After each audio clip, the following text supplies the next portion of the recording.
Hola, bienvenido a tu programa Caminando con Dios. Yo soy la pastora, profeta Corey Gómez, pastora en la Iglesia Avance Global de aquí de la ciudad de Houston. Gracias por estar con nosotros nuevamente.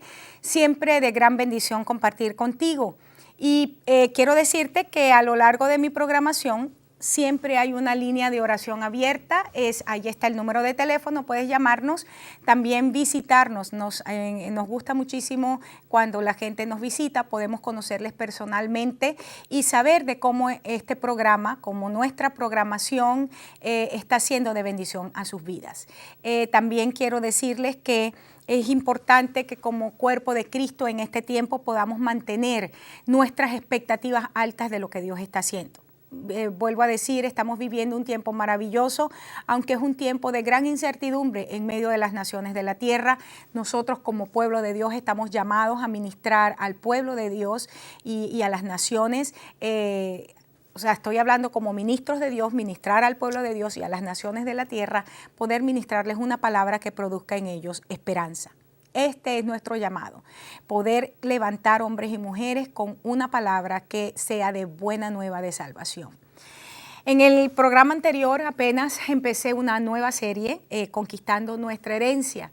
Y te decía que la razón por la cual decidí empezar a estudiar a este personaje nuevamente, Josué, a quien he estudiado en muchísimos momentos de mi vida, es justamente entendiendo el tiempo que nos está correspondiendo vivir. Hemos entrado a un tiempo, a un año bastante interesante desde toda perspectiva. A nivel espiritual es un año donde la vida de Dios está soltándose sobre el cuerpo de Jesucristo como nunca antes. Hay un derramamiento del Espíritu Santo nuevamente, hay una manifestación de Dios en todo sentido, hay una ventana de revelación abierta para el pueblo de Dios. Y sin embargo, el mismo hecho de ser un tiempo tan maravilloso lo hace al mismo tiempo una estación difícil. Y la pregunta que me hacía en oración a final del año pasado, principios de a pesar de toda la palabra que el Señor me ha entregado, era, Señor, dame algunas claves aquí importantes de cómo podemos caminar sin apartarnos ni a diestra ni a siniestra. Sabes, quizá el hecho de ser una mujer que ha crecido en la iglesia, y tengo toda la vida en la iglesia, justamente es lo que me da mucho más temor, el saber de que, porque lo he visto de primera mano, he visto hombres y mujeres de Dios impresionantes, maravillosos, de muchas maneras, cómo operan en señales, milagros, prodigios, una revelación de Dios impresionante. Y de repente ver caer hombres y mujeres de este nivel, para mí siempre fue sumamente, si me permites usar la palabra, traumático en un sentido. Y cuando yo entiendo que hemos entrado a una nueva estación, no me puede dejar de venir a la mente lo que decía el apóstol Pablo, que tengamos cuidado porque no siendo que en la estación anterior fuimos heraldos, pero por no caminar como es, entonces vengamos a ser desechados. Esa frase siempre ha impactado mi vida y siempre me ha hecho pensar mucho, reflexionar mucho y saber que como mujer de Dios, que como ministerio que somos, necesitamos caminar con pie de plomo en este tiempo. Y esta es la razón por la cual estoy compartiendo contigo esta serie, Conquistando Nuestras Promesas. Josué, te decía en el programa pasado, ya el Señor le dice, Josué, la estación Moisés murió, vino de parte de mí, ese mover fue mío, yo me moví ahí poderosamente, pero este es un tiempo de conquista. Y Dios empieza a levantar un nuevo liderazgo, con un perfil diferente al de Moisés, aunque fue mentoreado por Moisés. Josué tiene un perfil como líder bastante diferente al de Moisés. Y Dios le empieza a dar una palabra y quedaba en el programa anterior cuando en Josué capítulo 3, verso 3, el Señor le dice, el camino que vas a caminar de ahora en adelante nadie lo ha transitado jamás. Y yo te decía esto, aquí nosotros podemos encontrar un principio que es determinante y es saber que lo que nos precedió, especialmente nosotros que traemos una herencia en el Señor, y cuando estoy hablando de una herencia en el Señor, estoy hablando del hecho de haber recibido de parte de padres espirituales un legado precioso, de haberlos visto moverse en Dios y cómo Dios les habló de una manera impresionante. Dios nos está diciendo a esta nueva generación que Él está levantando para llevar al pueblo a heredar las promesas, nos está diciendo el camino que deben transitar es un camino que ellos no transitaron. Ahora bien, vamos a ver principios aquí que nos van a dar a nosotros algunos lineamientos, porque el corazón de Dios no es que nosotros caminemos a ciegas, por el contrario, el corazón de Dios es que nosotros podamos ser gente que camine de tal manera que tenga la seguridad de que nuestro Dios va a estar siempre allí. Encontramos aquí, dice que la primera cosa dice que ellos necesitaban aprenderse a mover por el nuevo camino. Y le dicen, deben seguir el arca para que puedan saber el camino por donde van a andar. Es decir, el hecho de que ellos no sabían por dónde se iban a mover, lo que iba a dirigirles era el arca del Señor. Volvamos ahí al pasaje de Josué 3, verso 3, dice... en el verso 4 dice, a fin de que sepáis el camino por donde habéis de ir, por cuanto vosotros no habéis pasado antes de ahora por este camino. Pero entre ustedes y ella, hablando del arca, haya distancia como de 2000 codos, no os acerquéis a ella. Ahora bien, seguir el arca para saber el camino. ¿Qué es lo que está diciendo? Estamos hablando aquí de que hay un nuevo camino que debemos transitar. Este es un nuevo tiempo. Necesitamos certeza de las decisiones que vamos a tomar porque hay un pueblo que está mirándonos. Estoy hablando al liderazgo de la iglesia. Estoy hablando también a mamás y a papás que me están mirando, que tienen que tomar decisiones importantes con respecto a su familia porque sus hijos los están mirando y el futuro de ellos depende de tus decisiones. Estoy hablando a gente que es líder de célula, que son maestros de escuela dominical. Dios nos está diciendo, necesitas poner los ojos sobre el arca para que puedas saber cuál es el camino que vas a andar. Ahora, nosotros sabemos que el arca representaba para Israel la presencia del Señor.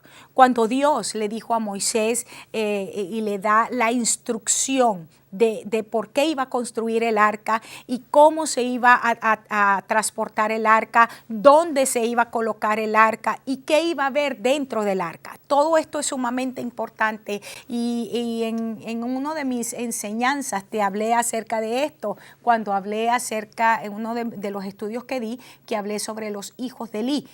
Y sabemos bien que en el arca habían algunas cosas que eran importantes. Dice que se encontraba allí las tablas de la ley, es decir, el arca que habla de la presencia tiene varios elementos sobre los cuales nosotros debemos poner nuestros ojos. En primer lugar, las tablas de la ley. Eso me está hablando a mí acerca de la palabra de Dios que ha sido prescrita por Dios misma y que está escrita. Hay una diferencia entre la palabra escrita de Dios y la palabra que tú puedes escuchar de alguien. Escúchame con atención lo que estoy diciendo, porque muchísima gente quiere alimentarse solamente de las enseñanzas y gloria a Dios, ojalá que escuches solo buenas enseñanzas. Y yo sé que yo soy una de esas personas que Dios ha levantado en este tiempo para traer sana doctrina, pero la alimentación o recibir la palabra no es solamente a través de predicadores o a través de libros. Tiene que haber un estudio personal de la palabra de Dios donde el Espíritu Santo de Dios ministra a tu vida. Recuerda esto, estamos diciendo que hay un nuevo camino que hay que transitar en este nuevo tiempo. La única manera de saber ese camino es siguiendo al arca. ¿Y cómo vamos a seguir al arca? Te estoy diciendo que el arca, que era el lugar donde la presencia de Dios permanecía, tenía varias cosas. Y la primera es las tablas de la ley y eso representa la palabra escrita de Dios. Cuando el apóstol Pedro nos dice que la profecía más segura que tenemos es la palabra escrita, no nos está diciendo que desechemos palabra profética. Y yo creo, literalmente, yo soy profeta de oficio.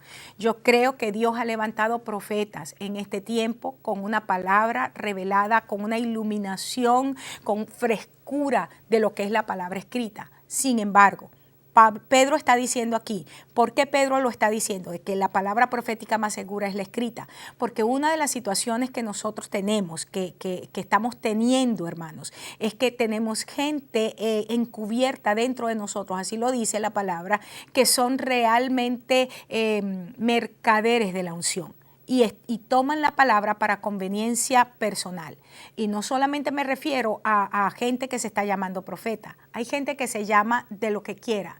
Pastor, evangelista, apóstol, maestro. Se llama como tú quieras, líder, como tú quieras. Y sin embargo, siguen utilizando la palabra para su propia conveniencia. Es más, es doloroso escuchar hombres y mujeres de Dios que están en los medios de comunicación y yo espero que el Señor no los quite, entiendan lo que yo quiero decir, porque yo sé que yo soy una mujer bastante dura y bastante directa y hablo con muchísimo celo del Señor.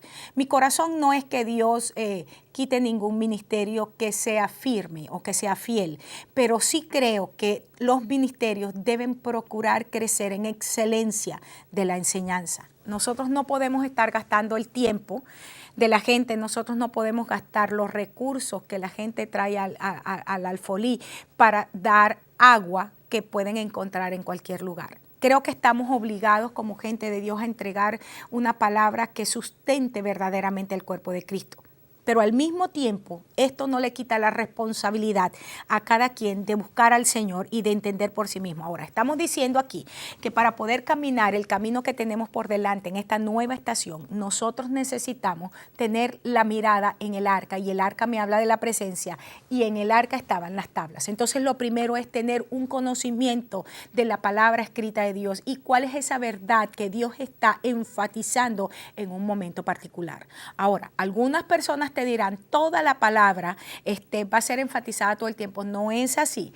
Hay cosas que Dios enfatiza en nuestras vidas en momentos específicos y son aquellas directrices que nos está entregando para que nosotros podamos avanzar en los momentos especiales en los que estamos. Retomando el ejemplo en el que estamos, en la estación Moisés, Moisés se convierte en el gran libertador. Es el hombre a través de quien Dios entrega la palabra, levanta una nación, le coloca una legislación a esta nación, los empieza a transicionar de ser esclavos y los coloca en orden para que puedan marchar en orden, para que puedan saber cómo avanzar en medio del desierto. Sin embargo, ahora con Josué, el nuevo líder de la nueva estación, era un tiempo de conquista. Aquel pueblo que había salido con mentalidad de esclavos, que había transicionado en aquel desierto y que ahora entendía que era una nación santa, era una nación escogida de parte de Dios, era una nación de Dios apartada para propósitos especiales, tenía que empezar a llenar la tierra, conquistar aquella tierra para que la gloria del Dios que se había mostrado a Abraham, a Isaac, a Jacob, a Moisés y a ellos en el desierto, ahora fuese un Dios conocido en todas las naciones de la tierra. Nosotros como gente de Dios, Dios nos está enfatizando en este momento una verdad. Hemos entrado a un nuevo día y necesitamos ver que las promesas de Dios en nuestras vidas son sí y un amén. Y quiero llevarte en el nombre de Jesús, hermano, a que tus promesas son más que una casa, a que tus promesas son más que un carro, a que tus promesas son más que simplemente pagar la universidad de tus hijos. Tus promesas, hermanos, están conectadas directamente al clamor de la gente, al clamor de los pueblos en toda la tierra. La gente, dice la Biblia en Romanos, que las naciones, la creación entera está gimiendo, está clamando a una por la manifestación de los hijos. Hay una palabra que nosotros tenemos, y esa palabra, más que una declaración verbal, es la encarnación de una persona. Es Jesucristo en nosotros. Es la manifestación de Cristo lo que ellos están anhelando, porque necesitan respuestas, porque necesitan ser salvos de todos sus enemigos. Ahora bien, ahí estaba, entonces te vuelvo a decir, en el arca estaban las tablas. También encontramos que había maná, y maná era justamente el pan sobrenatural que había caído del cielo, pero que ahora apuntaba a algo que era mucho mayor, que tú y yo sabemos que estaba hablando de Jesús, del Cristo que camina en el Nuevo Testamento, pero que ahora se manifiesta a nosotros como nuestro Salvador. Y dice Jesús, hablando de sí mismo, dijo: yo soy el pan que bajó del cielo. Pero para ese momento tenerlo allí era saber que la provisión del Señor siempre iba a estar sobre sus vidas. Y esto es algo muy importante. En el nuevo camino que tenemos que caminar, en medio de economías mundiales que están tambaleando por tanta presión que hay, las deudas externas de los países, de los grandes países, de las grandes potencias, son casi innombrables. Es impresionante cómo nuestros países han estado viviendo de economías burbujas. Y por eso es que hay tanta crisis interna, tanta ansiedad en la gente, porque hemos realmente entrado a tiempos difíciles, pero cuando tenemos nuestros ojos en el Señor, cuando tenemos nuestros ojos en su presencia, cuando tenemos nuestros ojos en lo que es su pacto, porque por eso se llama el arca del pacto, sabemos que una de las cosas que el Señor promete para sus hijos es provisión. Es más, no es simplemente darnos una provisión, sino que Él es el proveedor. Cuando Abraham en aquella circunstancia de entregar a su hijo, que se encuentra con Jehová Jireh, Él no dijo: Él es mi provisión, sino Él es mi proveedor. Es decir, cuando el Señor está, todas las cosas que necesitamos y más que eso vienen con Él. Y esto es una gran bendición para nosotros. Esto produce en nosotros seguridad, esto produce en nosotros esperanza y sobre todas las cosas produce paz, porque el Señor está operando en nuestras vidas para que nosotros podamos ser esos instrumentos poderosos en sus manos. No solamente que tengamos la paz y que disfrutemos de Él como proveedor y de la provisión que trae, sino que seamos entonces gente que se convierta en otros, en traer las buenas nuevas, en mensajeros que traen buenas nuevas y decirle a los demás: podemos en este tiempo tener esperanza y tener paz, hallar paz y oportuno socorro para nuestras vidas. Además de eso, dice que estaba también la vara de Aarón que reverdeció. Y esto es importantísimo porque la vara de Aarón no solamente nos habla a nosotros de la autoridad, de un liderazgo con autoridad, pero nos está hablando a nosotros del sacerdocio. Y en el Nuevo Testamento el sacerdocio no es piramidal. Si tú lees bien lo que el apóstol Pedro dice, establece claramente que es todo el pueblo de Dios quien va a ejercer ahora un ministerio sacerdotal y un ministerio de realeza. Es decir, en Dios ahora todo el pueblo de Dios, todo aquel, no estoy hablando de todo el que confiesa su nombre, sino como leíamos en el programa anterior, en el libro de Corintios, cuando el apóstol decía: nosotros en Dios somos herederos y coherederos con Cristo, si es que somos capaces de padecer juntamente con Él, para que juntamente con Él seamos glorificados. Entonces, estoy hablándole a ese sector de la iglesia. Quiero que entiendas algo. El ministerio sacerdotal del creyente le es entregado, es una investidura, es una unción ahora sobre el pueblo de Dios en el nuevo pacto, que nos capacita, que nos habilita, que nos posiciona para ser gente utilizada por Dios, no solamente para bendecir a otros, sino para que podamos traer del mismo corazón de Dios aquello que está en el corazón de Dios. Mira cómo lo decía Jesús. Él decía: mira, yo no hago sino lo que veo al Padre hacer, y no digo sino lo que oigo al Padre decir. Y las naciones de la tierra necesitan saber lo que Dios está diciendo, lo que el Padre está diciendo y lo que el Padre está haciendo. Pero para eso necesita una nación de sacerdotes, una nación de reyes, que podamos ser instrumentos de Él para traer una administración a estas naciones de bendición. Pero al mismo tiempo tengamos la posición de reyes, que podamos legislar en Él de acuerdo a su corazón, hacer una legislación que sea pro Cristo, una legislación que sea pro reino.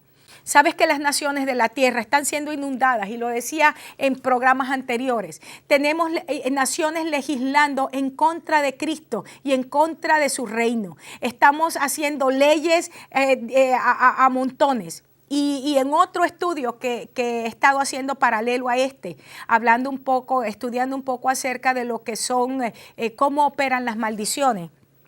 Una de las cosas que me hago esta pregunta y es que, ¿qué va a ser de nuestros hijos? ¿Qué va a ser de nuestros nietos, de nuestros bisnietos? Si aún la misma psicología declara que nosotros somos parte de quienes somos, es el fruto de nuestro entorno. Y si estamos entonces legislando para un entorno que es anticristo, para un entorno que es pro violencia, para un entorno donde Dios no está por todo eso, ¿cómo serían entonces las características de nuestras siguientes generaciones? Por eso se necesita que una generación en Dios, comprometida con Dios, una generación radical en Dios, una generación que ama a Dios, una generación que es celosa por Dios, se levante en este tiempo, porque entendemos que nosotros vamos más allá. Nuestro Dios es un Dios de generaciones y queremos ver a nuestras generaciones, hermanos, sirviendo al Señor. Queremos ver a nuestras generaciones bendecidos. Queremos ver a nuestras generaciones felices. Y para eso necesitamos naciones, entonces, que sirvan a Dios, naciones que se sometan a Dios. Necesitamos legisladores que se sometan a Dios. Pero ¿de dónde van a salir esos legisladores si dejamos que sigan saliendo del mundo? Es tiempo que la iglesia prepare hombres y mujeres como Daniel, como José, como Josué, como Moisés, gente que fue preparada por Dios en momentos cruciales de la historia para levantarse y hacer legislaciones que trajeran paz y justicia a nuestras tierras. Este es el tiempo que estamos viviendo y quiere el Señor, hermanos, encontrarnos a nosotros dignos de ser como esta generación. Ahora, volviendo al pasaje, te decía que estamos en Josué 3:3, dice que vas a tener entonces tus ojos puestos en el arca para que puedas saber el camino. Los 3 ingredientes son, tienes que tener tus ojos puestos en la palabra. ¿Qué está diciendo Dios? Tienes que tener tus ojos puestos en sus promesas. Él es la provisión. Él es el que trae todas las cosas. Él no va a ser negligente en hacer lo que tenga que hacer. Y tercero, hay una unción, hay una investidura de autoridad sobre su pueblo, la cual debemos asumir. Si nosotros queremos entonces caminar en el camino establecido para este tiempo, necesitamos tener estos 3 ingredientes. Y dice, para que puedas saber el camino. Y la palabra camino aquí es la palabra conducta o modo de acción. Es la palabra en el hebreo derek. Es una palabra sumamente interesante. Ahora fíjate lo que está diciendo. Hay un camino que tú no has transitado antes y que para que puedas conocerlo necesitas tener tus ojos puestos en el arca, en la palabra, en la investidura sacerdotal y en la provisión del Señor. Está diciendo, y la única manera que tú vas a tener una conducta adecuada, una manera adecuada de caminar en el tiempo que te ha correspondido, es lo que ha dicho. Lo que quiere decir entonces que también se aplica al hecho de que el camino que tenemos que caminar, que no hemos caminado antes, está hablando de conductas y de actitudes que otras generaciones no tuvieron. Y sabemos que las conductas o las actitudes que el pueblo de Dios manifiesta debe ser relevante o debe ser alineada con lo que es el carácter de Cristo. Y el carácter de Cristo es una manifestación de su nombre. Hay muchas enseñanzas que he dado al respecto, hay varias, por cierto, que están siendo colocadas en este momento en la programación.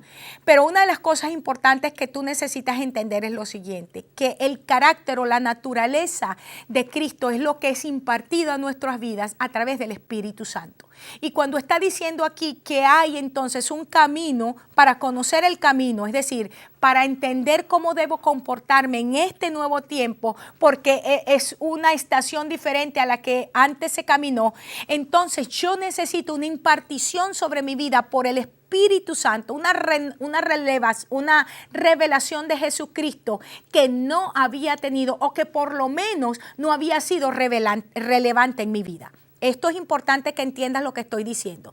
Yo no estoy hablando de una nueva revelación en el sentido de que nunca existió, sino es una revelación de algo que estando no la habíamos conocido, de algo que estando allí no le habíamos dado importancia o no habíamos entendido la dimensión de aquello que el Señor nos había entregado. A eso es lo que estoy llamando yo revelación. Y esto es sumamente importante. Muchas veces, hermanos, enfrentamos situaciones donde no sabemos cómo decidir, porque son situaciones que por primera vez nos encontramos allí. Padres, por ejemplo, de adolescentes nuevos, de adolescentes, no saben cómo tratar con los adolescentes. Familias que habiendo, por ejemplo, que emigraron de sus países, llegaron a este país, eran profesionales, tenían un nivel de vida, un estándar de vida en su país arriba, y de repente llegan a este país y se encuentran que tienen que hacer trabajos que nunca en su vida se imaginaron. Hay decisiones, hay acciones, hay conductas que en este tiempo hay que modelar, a las cuales nunca antes habíamos tenido. Y esto es lo que hace difícil el nuevo camino. Aún, hermanos, aplícalo en lo natural. Llegar a una nación donde el lenguaje que tú habías hablado toda tu vida no tiene nada que ver con el lenguaje que se habla aquí. Entender no solamente el lenguaje a nivel de lo que es la comunicación verbal, pero entonces entender el lenguaje económico de una nación a la cual acabas de llegar. Cómo tomar decisiones cuando no puedes entender las leyes que rigen una nación. Cómo enfrentar lo desconocido, cómo enfrentar lo que tienes por delante. Y esto era exactamente lo que el Señor le estaba diciendo al pueblo. La única manera que tú puedas saber cómo es que te vas a comportar en medio de las cosas que tienes por delante es poniendo tus ojos en el arca, es teniendo tus ojos en el Señor. El autor de Hebreos lo dice de esta manera: teniendo nuestros ojos en Jesús, autor y consumador de nuestra fe. Y empieza a dar una descripción impresionante. Dice que Jesús fue alguien que no le importó ser quien era, se despojó a sí mismo. Y el Señor colocó su mirada en aquello que tenía por delante, sabiendo que los padecimientos que iba a tener, sabiendo que los sufrimientos que iba a tener que enfrentar, de ninguna manera era comparable, no se acercaba en ninguna medida a aquello grandioso y maravilloso que le esperaba, que era lo que el Señor había preparado. Quiero levantar tu fe. Quiero levantar en este día tu fe, tu esperanza. Quiero levantar en este momento tu expectativa. No importa qué tan difícil luzca lo que tienes por delante. No importa qué tan sombrío parezca el camino. No importa aún si en este momento tú te sientes que estás lleno de temores y lleno de angustias. Quiero decirte, todos nosotros en alguna dimensión hemos empezado una nueva estación. Hemos entrado por un nuevo camino. Y este es el tiempo donde necesitamos tener nuestros ojos en el Señor. Qué maravilloso es eso, poner nuestros ojos en Dios. Y allí es donde te invito. Yo te invito a que tú centres tu mirada en Cristo. La parte de los hombres, la parte de lo terrible que has visto hasta hoy, o aún de lo maravilloso que has visto hasta hoy. Y te centres en Él y puedas decir: Señor, yo estoy dispuesto a recibir lo que tú tienes de mí en una estación como esta. Quiero invitarte a mi próximo programa. Apenas es el segundo programa de esta nueva serie, Conquistando Nuestras Promesas. Cuando el Señor me llevó aquí, pensé que era algo más de lo que a mí había entregado, pero he estado siendo muy edificada personalmente por esto. Y es la palabra que quiero compartir contigo. Te bendigo, te espero en mi próximo programa y declaro en el nombre de Jesús que su gloria, su presencia inunda toda tu vida, toda tu familia, todo tu ministerio. Gracias por estar conmigo en este día y gracias por seguir sintonizándome. Dios te guarde.